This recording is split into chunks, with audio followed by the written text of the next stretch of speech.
cool. The Ultron era, the Winter Soldier era, Civil War. I mean, they even went further back than we had even known, to when SHIELD was a very new organization.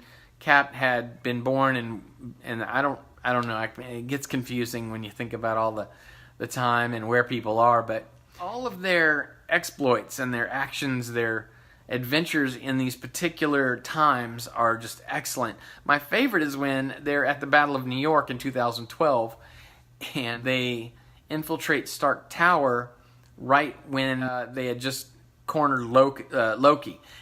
And Tony's like, oh, we can stand around posing up a storm later. And I thought that was funny, but it was really cool to see a different angle, like as if you were there again. Like, it makes you feel like you really were part of the time travel process. I'm a geek for that, so I like it, so whatever. Anyway, they go through the time travel adventures, is what I call them. The time heist is what they call it.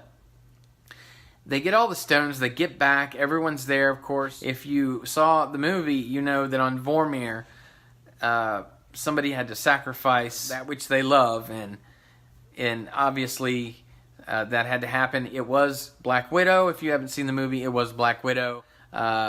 This whole thing has a spoiler warning, so I hope you remembered and noticed that when you logged on to watch this video. But yeah, so Black Widow died. She doesn't show up. They're very upset, but then they go ahead and do the snap with the gauntlet anyway.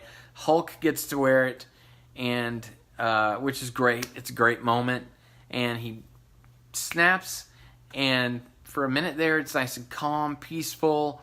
Hawkeye gets a phone call from his wife, and you don't think anything's about to happen, but then Act 3 kicks in. Boom! And Thanos arrives, and missiles just start raining down on Avengers headquarters.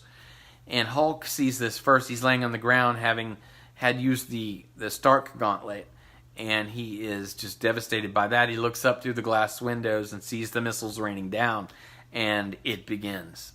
It's amazing. Everything's destroyed. They're trapped under rubble, and blah, blah, blah. You know, I keep thinking, here's another part where I keep thinking Thor's gonna hold the hammer up and bam, he's gonna be fit and, you know, badass again, all kind of, it's just the man, you know, but they still don't do that. I mean, it's a big hang up for me, what can I say?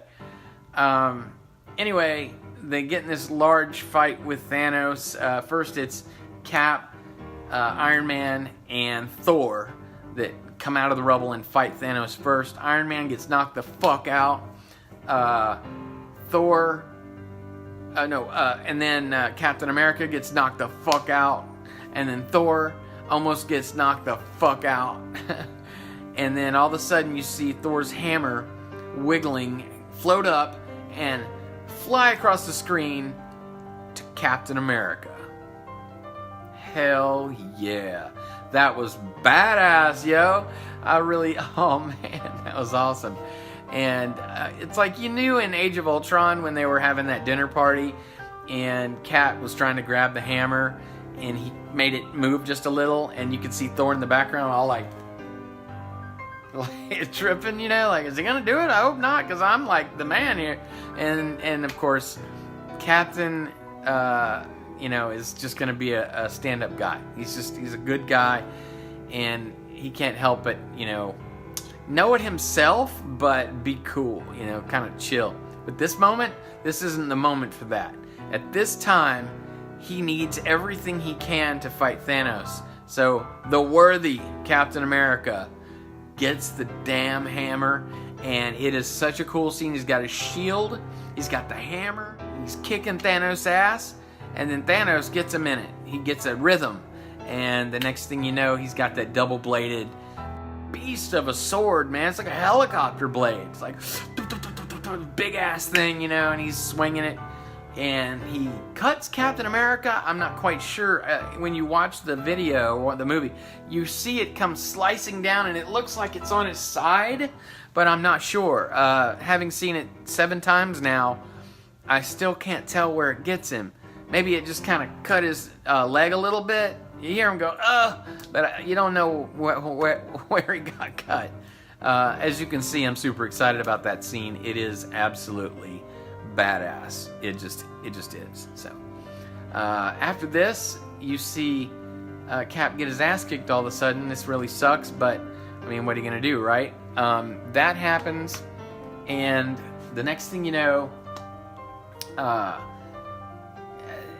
Cap's standing there. He gets back up. He's tired. He can't do anymore, but he's going to anyway.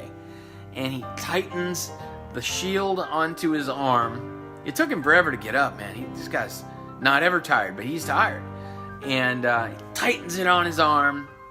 And the next thing you know, you see a bunch of these portals opening up. The portals that Doctor Strange can do. You know, these, I don't know, time displacement portals. They're opening up everywhere. And Black Panther's back, and Spider-Man comes back. Everyone's just coming back, and it's a really great entrance. Maybe one of the best entrances of all of movie making. That's how much I liked it. Feel free to argue and debate that with me. But to me, that was badass. So anyway, they get in the big fight, and meanwhile, the gauntlet that Hulk was wearing when they snapped it, it was under all the rubble. And Hawkeye is the first to find it, but he's still trapped under the rubble. This fight is going on. He manages somehow to get out of the rubble, get into the fight, but really more of a defensive person, a defensive character here. He's using his, and yes, samurai sword. He does have a samurai sword, and he's slicing, bad guys left and right. Disney was a little bit cool about some of the blood, in the commercial, in the trailer, when Hawkeye was slicing and, cleaning off the blade, there was no blood. But in the movie, there is. And that's needed, if you ask me. I'm not looking to be grossed out, but I am looking for it to have every tiny little bit, every morsel of realism that's possible, so that I get sucked into the movie and, that I feel that. But anyway, he has the gauntlet. He's racing through this melee of fighting and, this war, for lack of a better term. And then he hands it off to Black Panther, who hands it off to Spider-Man, who, ends up handing it off to Captain Marvel. And then ultimately Captain Marvel is fighting Thanos. He flings her off like she's nothing, but then she comes back.